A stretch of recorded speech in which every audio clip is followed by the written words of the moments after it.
Hello, everyone. This is Deepening Ellis, and I'm here with Dr. Amir Jahangiri. And what we are going to be doing today is another tips and tricks show. That is part 2. And we're doing the tips and tricks show because we read your emails to us and we read your comments and we asked you guys what you wanted in that email. And so the majority of the email says that you'll want information on how to get certain things done and how to do certain things. And if we could kindly give you all some more tips and tricks, and we're here to do that. Because that the majority tell us what we need to do. And so today we're going to be giving you tips and tricks from everything from meditation to magical practice, to rituals, to ceremony, to just about everything else in between. Okay, first of all, Amir, you jump in here. Ladies and gentlemen, my warmest greetings to you. Welcome. We're very grateful for your valuable time. You honor us by being here with us. Thank you so much. And we take your comments and your wise, gracious suggestions very seriously. We take it to heart. It is our saving grace and our guiding light.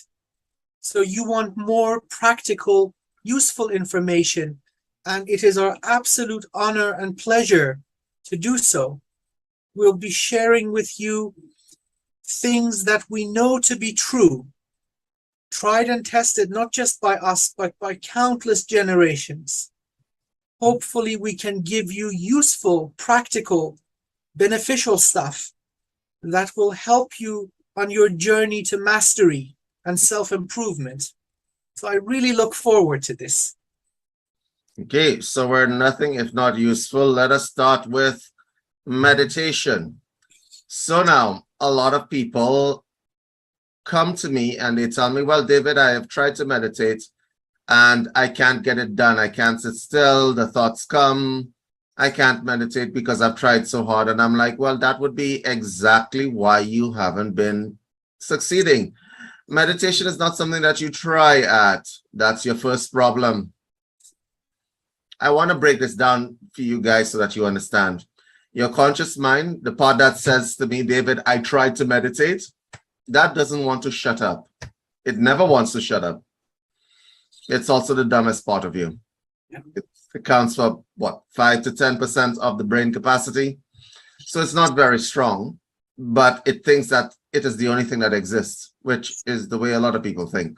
Okay? So what you need to do when you are meditating, first of all, is, not fight that thing.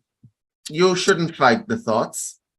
You shouldn't fight that thing either. You shouldn't try to meditate. Can you imagine somebody sitting down and be like, I'm meditating. No, no. What you actually need to do is understand that the thoughts are a natural part of you. They're going to come, and cooperate with them. It's like a surfer doesn't fight with the sea. He surfs over the sea gracefully. And there are going to be times that you fall off the surfboard and you're going to climb right back onto that surfboard and you're going to keep surfing in the time that you're meditating. So you think all those Buddhist monks and TM people, they got to that level of calm and peace and nothing is going on inside it. There's a lot going on inside it that you don't know about. So guys, first thing is first, when you're meditating, stop fighting. Amir, over to you. That's beautifully put. I completely agree. The majority of people that ask questions about meditation, this is their first problem. I can't do it. Thoughts keep coming into my mind. Yeah. That's exactly the point that everybody starts at. So again, the idea is not to battle these thoughts, but to reconcile these thoughts. Mm-hmm. There's at any point in time a lot going on in the brain. So expecting to shut them off immediately, it doesn't work that way. There are processes and procedures that are continuously going on, keeping this physical body alive. They're going to happen no matter what. So that is the thing. You have to give voice to these thoughts. examine them carefully, logically, compassionately, lovingly, put them at ease.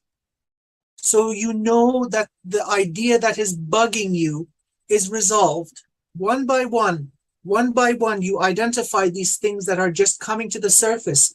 You hear them, you honor them, you accept them, and you integrate them. This takes practice, of course it does, and I can admit it's not an easy thing, but the whole idea is to gain control over your thoughts and your emotions. And then eventually, with persistence, so you're doing work on yourself, you can't just switch into meditative zone and be perfect at it. With this dedication, you reach a point where there is nothing unresolved. There is nothing jumping up, bouncing up, bugging you when you're trying to be at peace. And this is an interesting thing when people who have mastered meditation are connected to an electroencephalogram, which is EEG. They put electrodes on the surface of the scalp. It reads flat. It reads comatose. You see that surface of the brain, the neocortex, which controls voluntary action, is at peace. There are no squidges on the paper or on the screen, as modern day technology is. So there are lots of funny stories. People in deep meditation, the scientist or the technician keeps pinching them, poking them, hitting them on sensitive points to see if something happens. The person is feeling it. They're just in control of what's going on in the conscious mind. When the person says, I am at peace, so it is. They're at peace. And then the pain gets high. They say, hey, what the hell? Stop hurting me, guys. They say, we just wanted to see if you're still alive or not. So the EEG cannot penetrate deeper layers of the brain, just the surface. When that is flat, everybody thinks you're dead. You're not dead. You're in control. Correct. Now, that level of control is a beautiful thing, because a lot of the time, let me just call that conscious mind the monkey brain, which wants to jump from branch to branch and branch to branch. When that monkey is at peace, that's where the higher aspects of the self, which are very subtle, have the chance to whisper wisdom and grace into your ears. Show you images of beauty so you can see. But you need to imagine a surface of a pond or a big container of water. If there are ripples in the water, the image is distorted. Once that calm is there, it becomes the perfect mirror. So this is the process of meditation. It is very much a skill, like learning to dance a certain way, like learning to fight a certain way, like learning to write a certain way. Nothing that is worth anything comes easy. So this is the thing you have to keep in mind. You have to work at gaining mastery over yourself. Yep. You know, I find the second thing that people ask me when it comes to meditation is, and this Tips and Tricks show will have to go into a third and a fourth episode. I could see this already starting.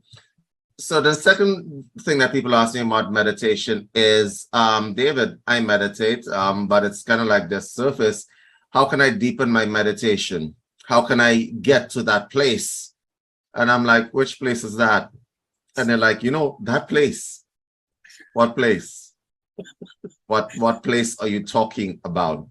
All right. So here's the thing, because I'm not inside there with you, right? So what place are you talking about? So here's the thing with deepening your meditation. There are many, many ways to deepen your meditation. Some of you all don't approach meditation with reverence. Yes. That's the first way to deepen your meditation. What does that mean? Meditation is a listening, but it's also a communion. Okay? So, if you're wondering why certain people have the incense and the altar and whatever else, it's because they're meditating with purpose. And that's reverence. So, if you want, one of the ways you could deepen your meditation is by performing a sort of reverence or approaching it with reverence. The Yes. first thing that you probably should do is get yourself some incense, like sandalwood incense, with the intention of clearing your space, right? Now, people ask me, why sandalwood? Because sandalwood has a particular quality about it of putting you down. It does, especially nag champa. The active ingredient aromatherapy wise is actually sandalwood. A lot of people don't know that. Just to let you know, that's what it is. Okay. And so getting some incense will be the first thing. The second thing is, well, if you want to deepen your meditation, may I highly suggest that the intent when you go into meditation be, can I get a telephone call to my higher self? It's like a prisoner in jail. I want my one phone call. Go in there and ask for your one phone call to your lawyer, your higher self, whatever, right? And this is the intent being, right? So if you just go inside there and you say, okay, somebody's giving me a mantra, and I'm there, I'm like, I'm going like, what? What is that? You are not doing it with reverence. Now, if you go in there and you've closed your eyes and I just want this communication, I want the understanding. It hears you, you know, your higher mind definitely hears you. If that is what you want, so it is. You wanted to communicate, here I am. That's how it works. And then your meditation is deepened by that fact. The third piece of advice I want to give you guys is, if you guys are going to meditate, stop trying to look like the picture. I want to get to that place. What place is that? Stop trying to look like the picture. They see pictures on television, guy with the long beard. That's why I'm growing mine. The guy with the long beard on the top of a hill, a rock, and so on. Stop trying to look like the picture. You are you. I am me. Anybody else is anybody else. You don't have to meditate in lotus position. Tie up your feet, sit in some uncomfortable position, and then all of a sudden you find that you have to itch, you have to release something, fell asleep, etc. If you're not in that physical conditioning, which is why Hatha Yoga was invented, to make the body pliable so that it could be comfortable in different positions. As an example, this is why Hatha Yoga was invented. Not that you have to pick up Hatha Yoga, please don't, because it depends. You don't have to do anything, actually. But what you have to do is be comfortable. Sit in a straight back chair like the rest of us. Use your couch. Sit down, close your eyes, and get in there. Like really be at peace. So, Amer, I'm going to just throw that ball back to you. Absolutely. That reverence, that making sacred of the space, consecration, that really helps. So you create a procedure for yourself. Now, if you're at the beginning of the journey, really pay attention to the details. So, for example, wash the body, right? Take a bath or a shower intentionally, of cleansing every aspect of your being. If you're meditating in an area, tidy it up, clean it, make it beautiful. Light incense, the scent helps. Beauty is beauty. Create an atmosphere that is conducive to you being relaxed and feeling safe, feeling at ease, feeling peaceful, joyful. Then the intention is so important. So now that you've prepared yourself with intention, as David correctly says, the intention is to make that connection to higher aspects of yourself. That is meditation, accessing the infinite being that you are. Just because of the noise, because of the chaos, because of parasitic thoughts and limitations, you just can't hear right away. That's the intention. I am at ease. I am at peace. I am calm. I am grace. I am loved. I call my highest self. Speak with me. and then just wait. See what you feel. See what comes into your mind. Because initially you don't know the language. It's like being with another person on a deserted island. You don't share the same tongue, but you can still communicate. Slowly but surely, this process begins to become stronger, more fluid, more efficient, more instantaneous. But you need to allow that allowance, acceptance, receptivity. That is important. You have to surrender to the process. And that is why it is so important to be in a place where you know you're safe, where you know nobody is going to disturb you or judge you or bug you. And then you can increase the duration. Maybe people think, oh, how long do I have to do this? It is not a numbers thing. It is not a matter of quantity. The quality is important. Correct. So bit by bit, you increase the duration of that high quality process. And it gets stronger and stronger and stronger.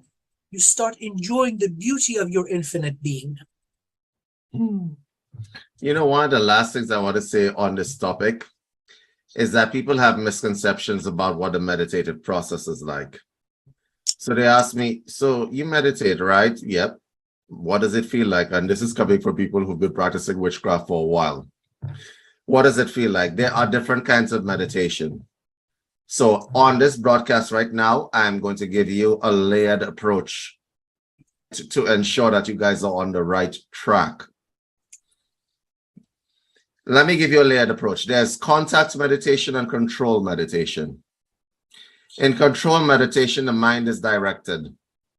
In contact meditation, it's a listening. It's a communion specifically. So I'm going to give you guys a layered approach. Go down to your nearest metaphysical bookstore, supply shop, whatever. Get yourselves a candle. I don't mean a magical candle, the little glass thing with the wick inside that smells like sandalwood, I guess. The scented candle, it doesn't matter. You are going to sit down comfortably. You're going to stare at that flame. Tratak. You're going to stare at that flame. It's called candle gazing. You're going to stare at it. You're going to stare at it. You're not only going to stare at the flame, you're going to stare at the space between the flame as well. It will also develop your psychic awareness when you do that. Staring at the space between the flame and the flame itself, you see everything. And people always ask me, I'm not psychic, I don't even know how to get there. Well, that would be your first lesson, given right here on UCM broadcast. Free of charge, because some of you really just need the help. Stare at the flame, stare at the space between the flame. It's not just the flame that's important in Tratak. It's the space between you and that flame. Stare at it until your vision understands that it has to see more than just what you see, what to focus on. Okay? Let me tell you what happens in Tratak in that process. You start off looking at the flame. Ooh, I'm looking at the flame. And then you realize that it's so much easier to let the image of the flame come to you as opposed to you looking at the flame. And that's what happens. And then when you are ready, close your eyes and begin the recitation of Om. Simple Om, like that. Begin the recitation of Om. And you're going to forget to say it after a while. You're going to forget it. It floats away. And it doesn't matter because you don't have to be perfect. And when you remember it, you're going to bring it back in and you're going to go like Om. And you know what else is going to happen? Because the part of you that is listening to this broadcast doesn't like to shut up, you know what it's going to do? It's going to make you itch. So you develop something called a phantom itch. And you're going to want to scratch, but you want to know what that's about? That's your mind trying to keep you alert and awake. So you have this phantom itch that you need to scratch and so on. You need to like scratch your nose, do all those things. And if you can resist it, do so. And if you can't resist it, scratch and then go back in. And that, my friends, is a layered approach to meditation. And as Amir correctly, 100% correctly said, it's not about the length of time.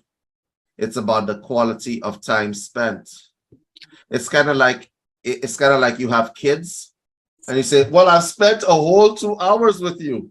You could have spent 10 minutes doing what that kid likes. Not about the quantity, it's about the quality. And it's about the development that you get as a result of it.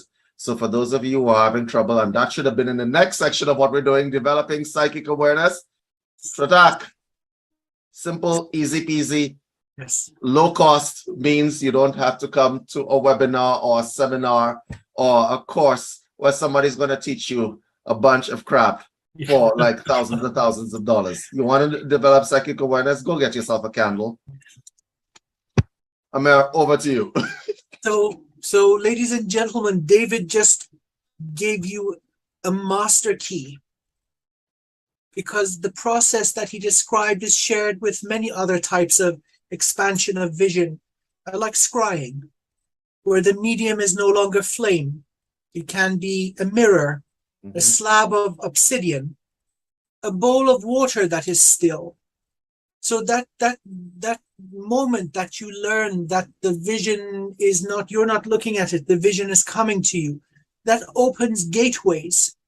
It brings in higher aspects of your consciousness that sees beyond what the eyes are exposed to. Correct. So it opens a whole bonanza, a treasure chest of gifts. Learning how to switch into that altered state of consciousness. Now, you may hear this term frequently, altered state of consciousness. This is not mumbo jumbo, ladies and gentlemen. No. It's a very well-known scientific phenomena that has been studied and peer-reviewed by the highest ranking journals and the best scientists on the planet that are trying to explore consciousness, its different aspects, from using the scientific method. And these kinds of procedures are what they actually try to target. So the people in the controlled experiments are asked to do these steps, and then measurements are taken of brain activity using different devices. Very, very real. It can be repeated. The experiment is independent of time, so repeatable, dependable, reliable, and consistent scientific method. And it's a very ancient technique. The further back in time you go, you see different peoples and different continents throughout time. They each have this thing, the same method, but executed in different ways. Maybe you gaze into the flames of the fire. Doesn't have to be a candle. Maybe you sit in a calm day and gaze in the lake. Or you gaze into the sun, you gaze into the mist. You see, it's the same process. And it works. And that's the beauty of it. Yeah. And it doesn't just work on one person or special people or people born under a auspicious star. You want to develop psychic awareness. You want to develop your awareness past the point of the spectrum that you are usually exposed to.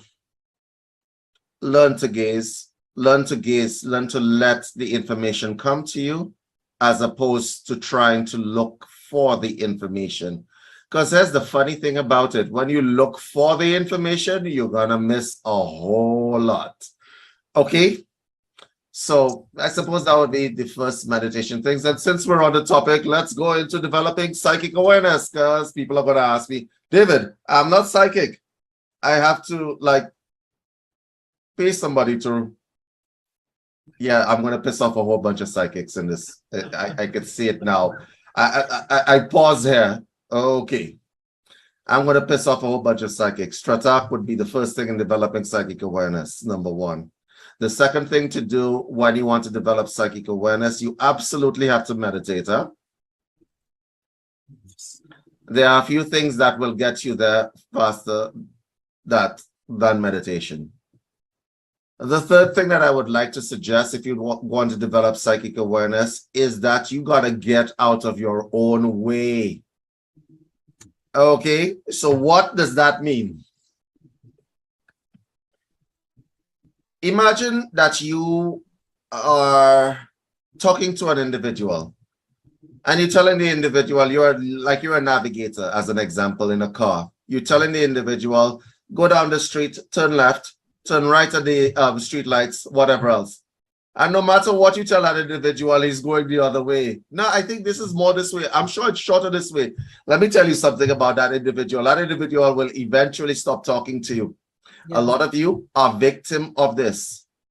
You want to know why it is that you're not cyclically aware and your mind hasn't been expanded? Because you won't listen to your gut, your intuition. Here's a tip, guys.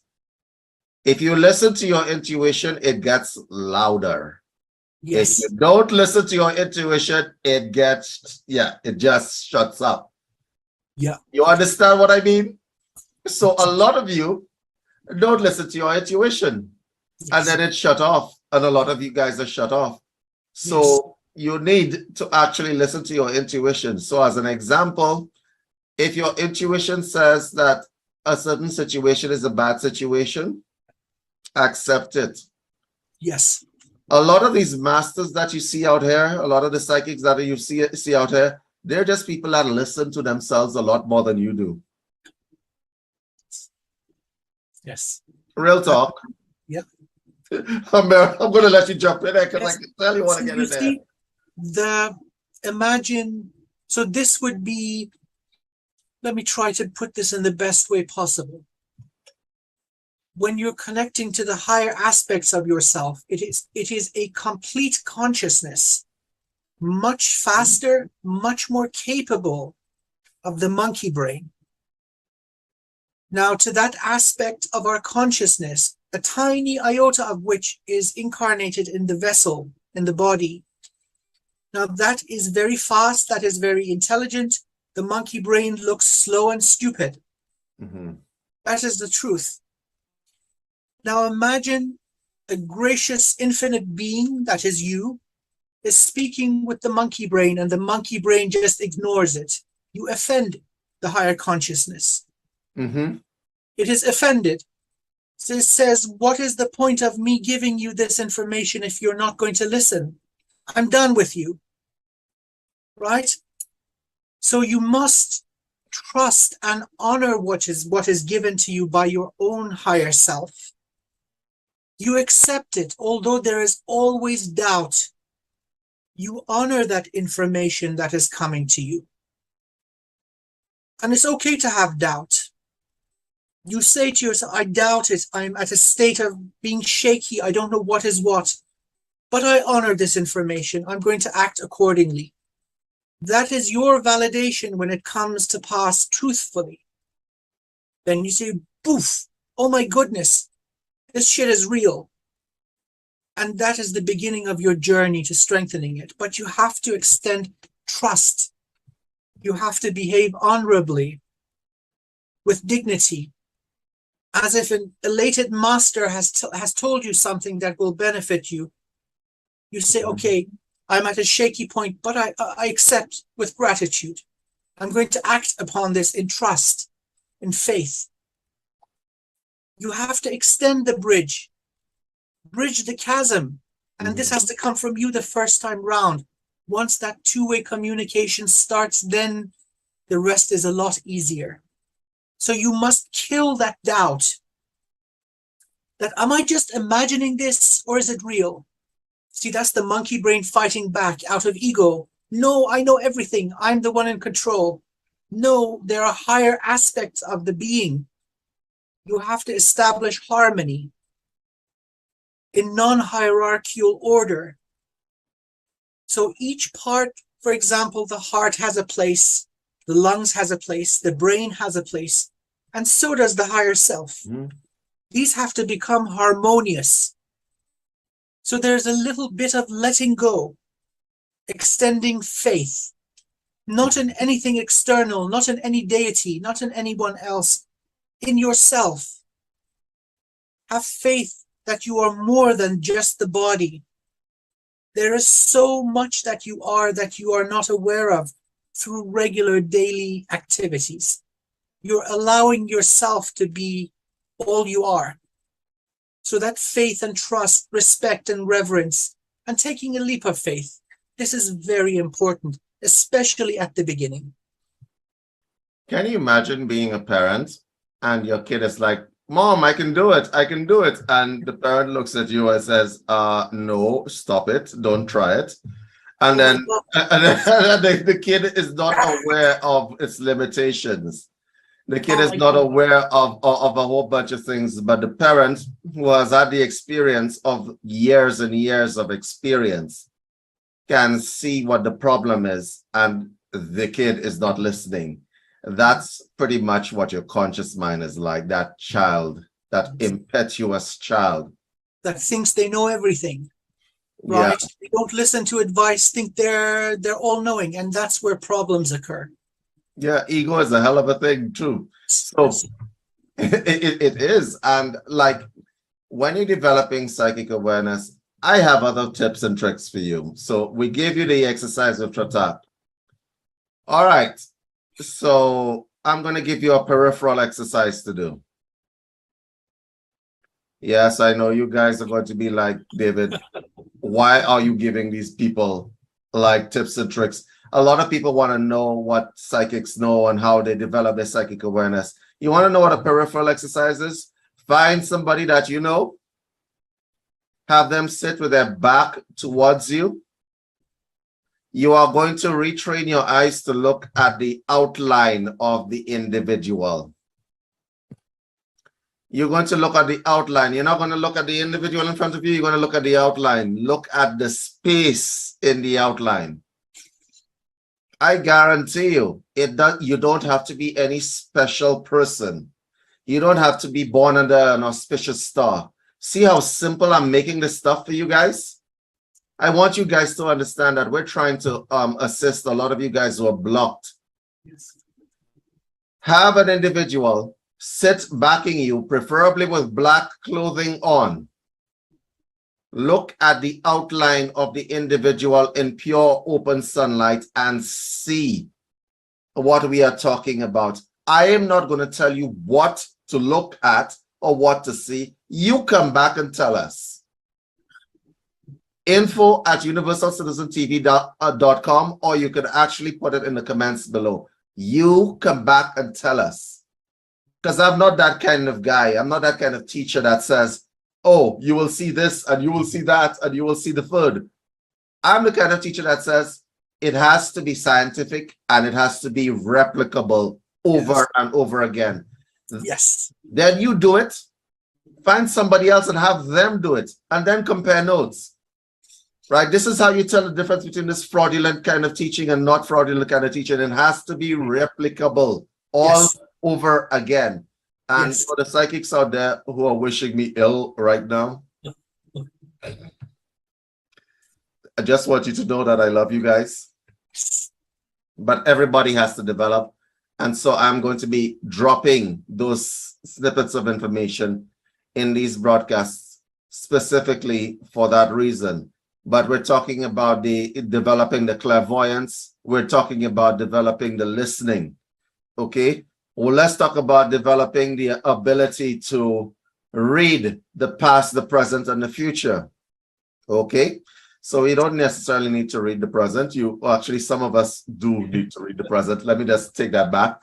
You don't necessarily need to read the present that much, but you need to understand the past. If you understand the past and the present, the future is not very difficult. We gave you a timeline exercise the last time we did this Tips and Tricks show. Timeline. This is what has happened in the past. It keeps happening. Okay? Yep. In my present state, I have decisions to make. Look at the past. Look at the decisions you've made. And you already know what the two roads are in the future. You know where they will lead.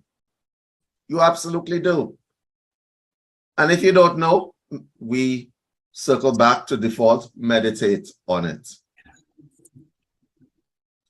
As for the stuff that you came in with, if you did your timeline properly, and if you go back to our show Tips and Tricks #1, The things that you came in with would be the outliers, the things that don't make sense in your patterns of behavior. And once you identify them, you know that they came in from past life business. If you believe in past lives, and even if you don't believe in past lives, they're outliers nonetheless, and they need to be examined because you have to figure out where the hell they came from. Amir, over to you. So now we're looking at the topic of time. So in the physical reality that we occupy consciously, there is such a thing as time, which is basically sequence, one after the other, after the other. Something is tilted, gravity exerts force, it moves down, hits the ground and breaks, right? There's always this sequence in physical reality. It's like the law of gravity, the movement of light through free space, electromagnetism. These are the constructs that build the physical universe, but they apply just to the physical universe. There are other realms of existence that are not physical, and us being infinite beings, we have our foot in the ocean, so to speak. So we have access to more than just physical reality. What that means is time is only a limitation within the physical world. Once you commune with the higher aspects of self, you slowly but surely gain the ability to look at all time at once. So then you can see events past, events future.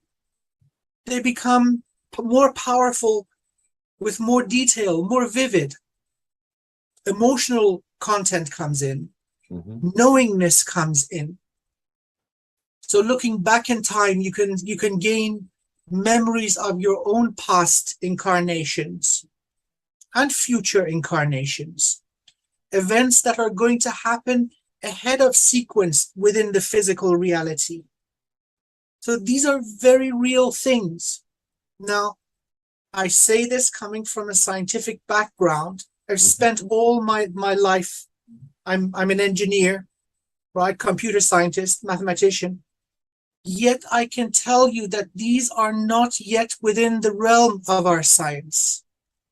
But just because we can't describe it with a mathematical equation or even quantify it for that matter, doesn't mean it's not real, that these realms do not exist. You can try for yourself. I always say this. Please don't take my word for this. Please don't take David's word for this, or anybody's word for this. You be the judge. But I think that you owe this to yourself. Yes. Now that we are, we're talking about extended reality, you owe this to yourself to at least give it a try, investigate.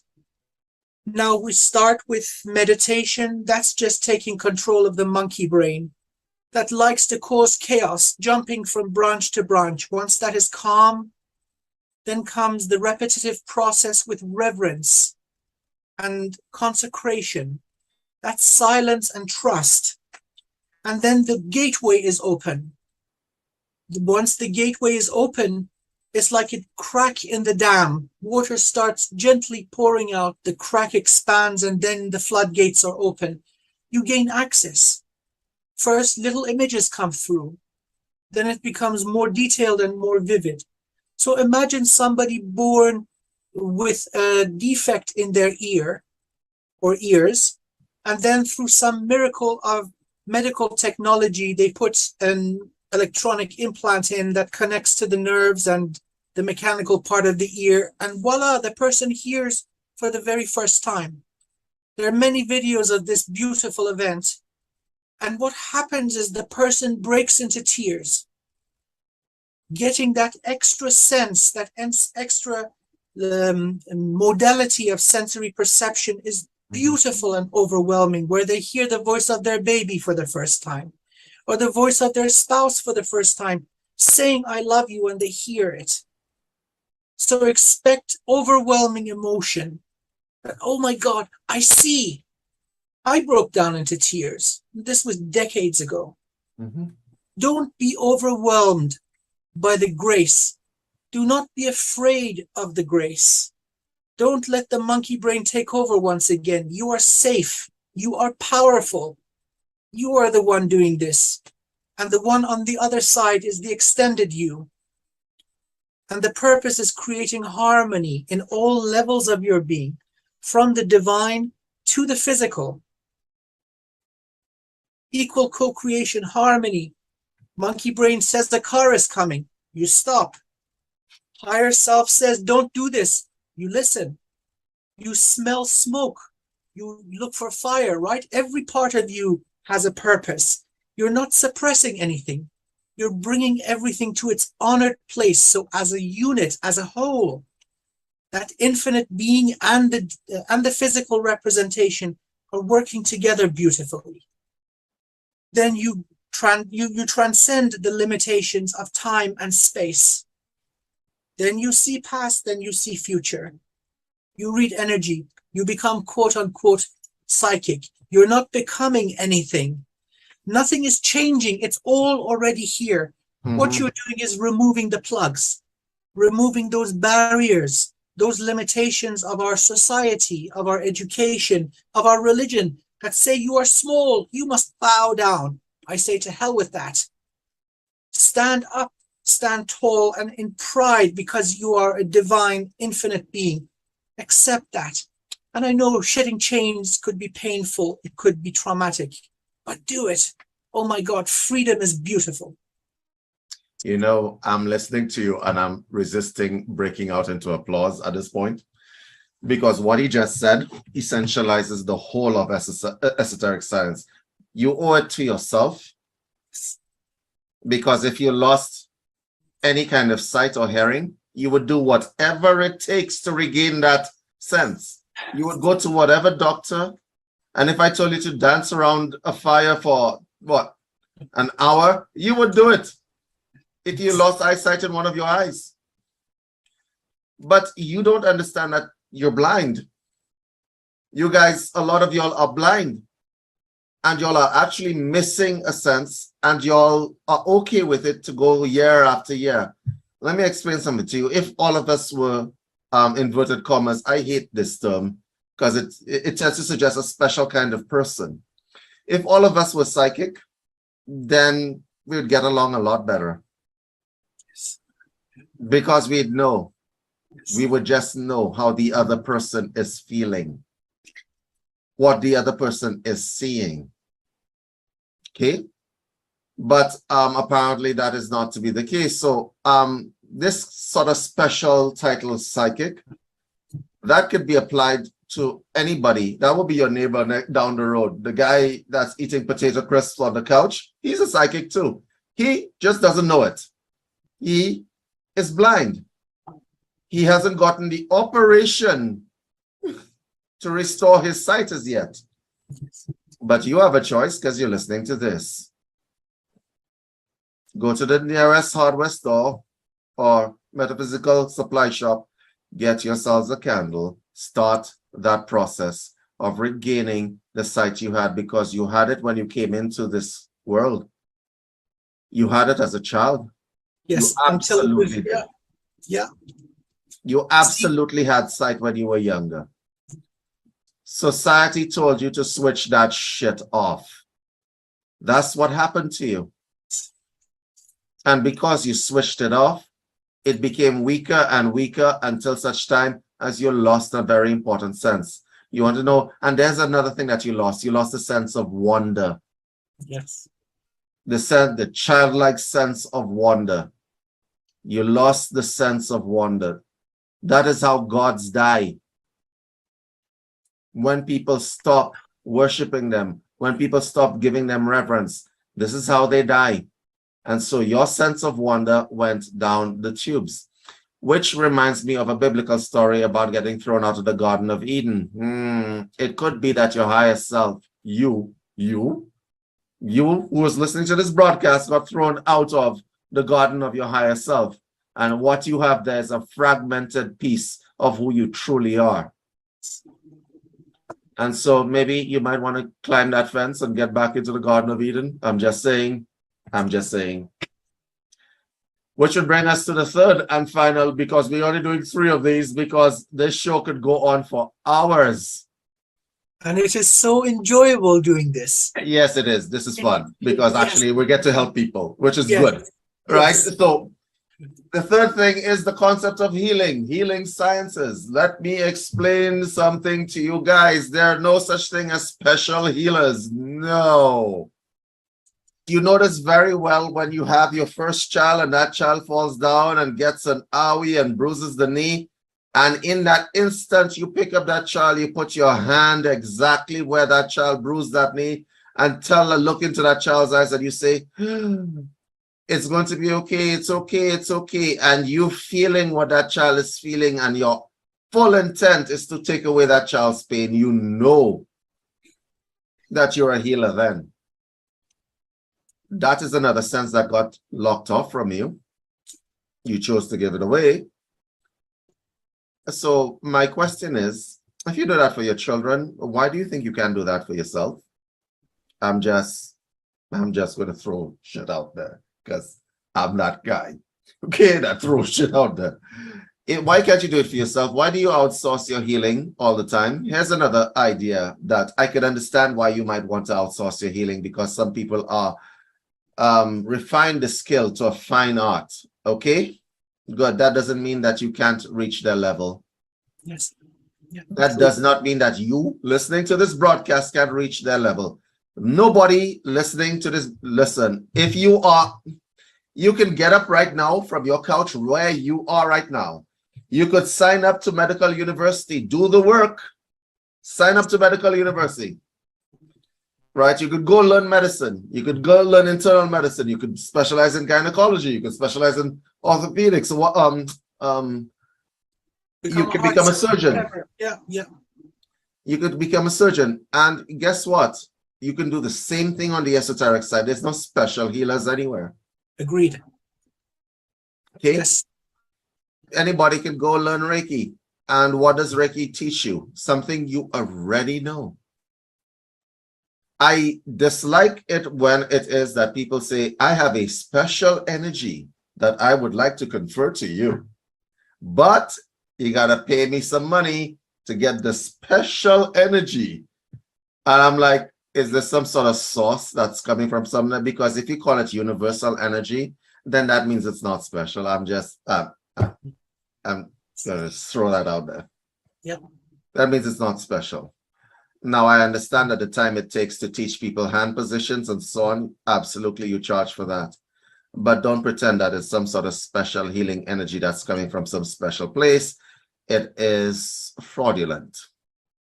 Reiki, universal energy. Okay? Rakuke, same. So there is that first thing. The guy, for those of you who are listening, how do I develop the healing aspect of myself? How do I start by that? Well, I'm going to actually go a little bit unorthodox here. I'm going to say pick up a book on anatomy and read it. Just going to say that. Just for the physical body alone. Pick up a book on anatomy and read it. Google a 10-minute video on how psychology works, your mind. Do these things. Just educate yourself a little bit. First of all, let's start with that. So you know. So you have an idea in your mind. You have a blueprint to work from. Google another 10-minute video. We have a lot of videos on UCM Network that speak about the divine aspects of man, the chakras and so on. Do that thing. Educate yourself.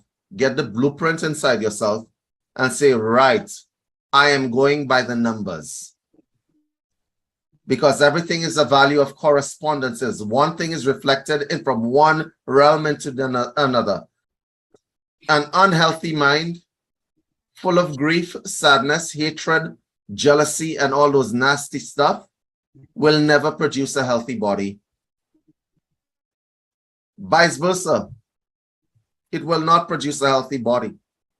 And when I say healthy body, I don't mean like gym body type person. No, I mean just normal function. Function. Okay? So what I'm talking about here is first educate yourself, see the blueprint.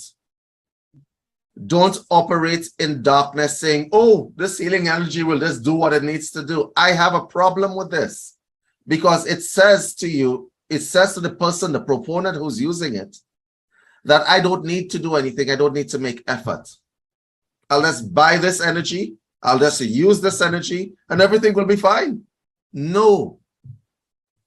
You have a duty to educate yourself. What do you think you're here for? Why do you think you're listening to me? You have a duty to educate yourself.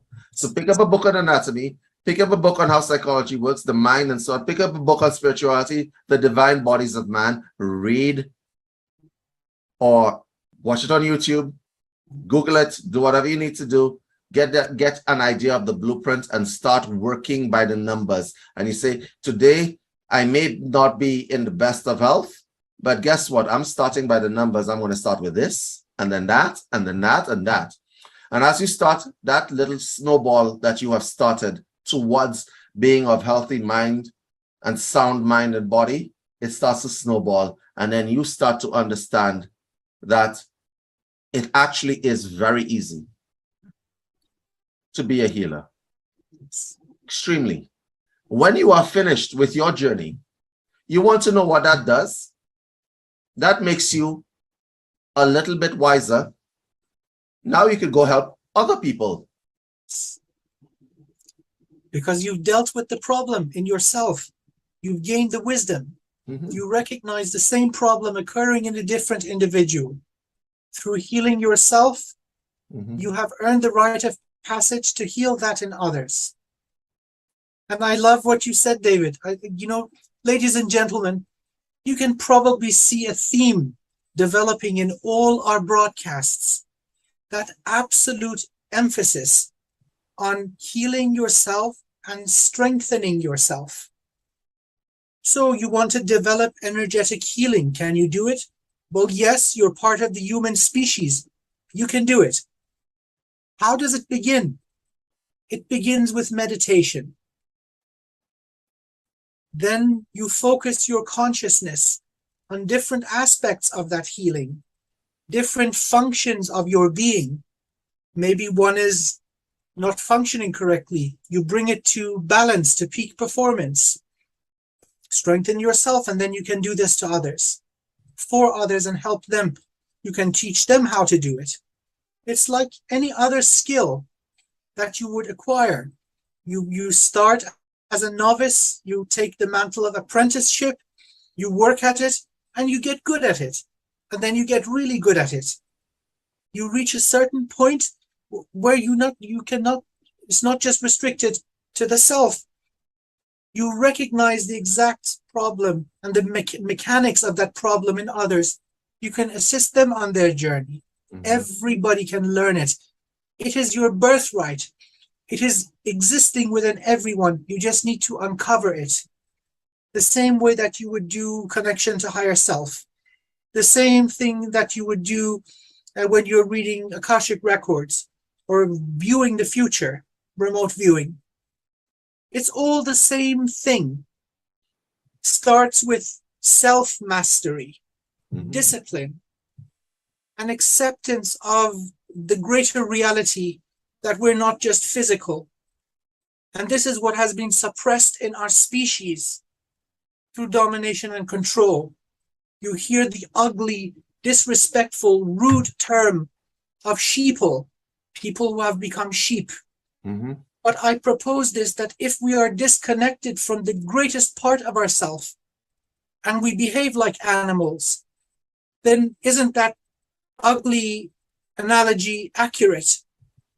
But we are so much more. We are developed, ascended beings, experiencing a physical reality. Why not remember? Why not be all we are? I keep coming back to, I really love what we do, and I'll tell you why. Because we're not advocating that you depend on anybody else except yourself. we're giving you the tools to help you take responsibility for what goes on with you. Okay? Because you may not be able to trust us, you may not be able to trust this guy or that guy, but you can trust yourself, I would hope. Yes. And so what we're trying to do when we do these broadcasts is give you some sort of tool set that you can actually, some sort of skills that you can actually apply, that you want to actually get into this practice. And it's not a practice, because a lot of people seem to think that the whole of this esoteric thing is an optional thing. And I tend to disagree. You want to know what the option is? Living blindly and then dying one day. That's what the option is. That's what the option is. You don't want to meditate. You don't want to do any introspection. You don't want to do any kind of magical practice. You don't want to, you're not curious. You just want to wake up, drink coffee, go to your job, come back home, sit down and do nothing. And then the whole of life passes you by. Okay? Everything is a surprise to you. You get sick. Oh, why am I sick? Some debilitating disease comes to you. Oh, why is that there? And you have no clue, because you didn't see it coming. Because you didn't see it coming. And that is living blindly. And that is the option that you have. You listening to me right now? That's the option that you have. Or you can choose to live a different way, as opposed to tossed about like a boat without any oars on the ocean.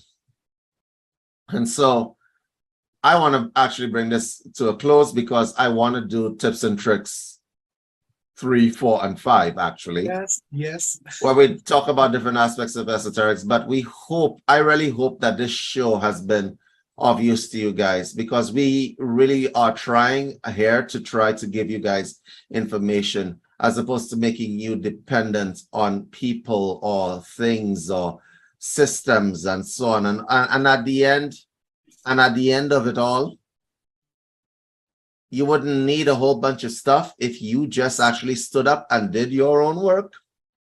Yes. Okay? But we're here to remind you of that, which I'm sure will irritate a whole bunch of people. All right, we're just here to remind you that you guys got to get up and do your own work. I understand that some of you are lack the confidence to start, but starting somewhere is better than going nowhere. And so with that, I'm going to pass it off to my host. Amir, you have the last word. Thank you so much, David.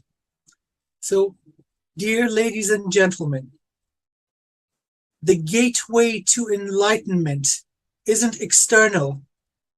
It is all within you, already there, just waiting for you to knock on the door. Please leave the cave of physical reality. Come out into the glory of nature to see all the cosmos and all its domains and all its levels, for its beauty and grace. There's so much more than the mundane reality that we experience every day. Once you see, you cannot unsee. It is a self-sustaining journey that will give you health, that will give you wisdom, that will give you harmony of your entire being. And the steps that you are taking is just removing layers of illusion, removing boundaries of the mind and the higher self through meditative practice. And these methods are simple, but they are irrefutably powerful. And they start working very quickly. You owe this to yourself, to be the unlimited, beautiful, divine creator being, that multidimensional entity that you are. We're more than just this physical body. Yes, we are. Just take the first step. Yep. Thank you so much, Amir. We want to remind you guys, please join our UCM YouTube channel. We'll be opening up the gates to you guys to come and interact with us in our call-in shows very soon. We are just perfecting some of the technologies that we're going to be using in the call-in shows because we don't want to do anything like unprofessional or anything like that. What we're going to be doing is making these call-in shows useful. So let me tell you a little bit about what we have coming up. We're going to be doing call-in shows so you guys can actually come and interact with us on a live basis. Yes. And these call-in shows will have tools in them. So whatever we're doing, we're going to be trying to be helpful. So you guys can come in with your questions and your concerns and so on. And you can pick our brains. That will be myself. That will be Nicole the Crochet, who is a medium and a psychic. A very good one, actually.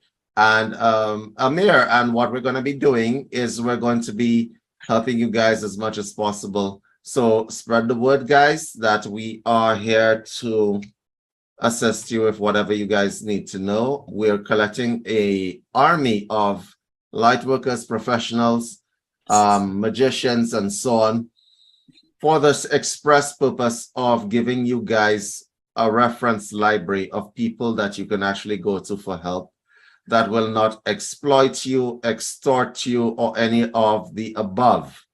So we're actually vetting people at this particular point in time because we want to provide you guys with the right kind of people to go to that can point you in the right direction. Because I know that when I was starting learning esoterics, I had to go through a whole bunch of crap, which I would really love to spare you guys from.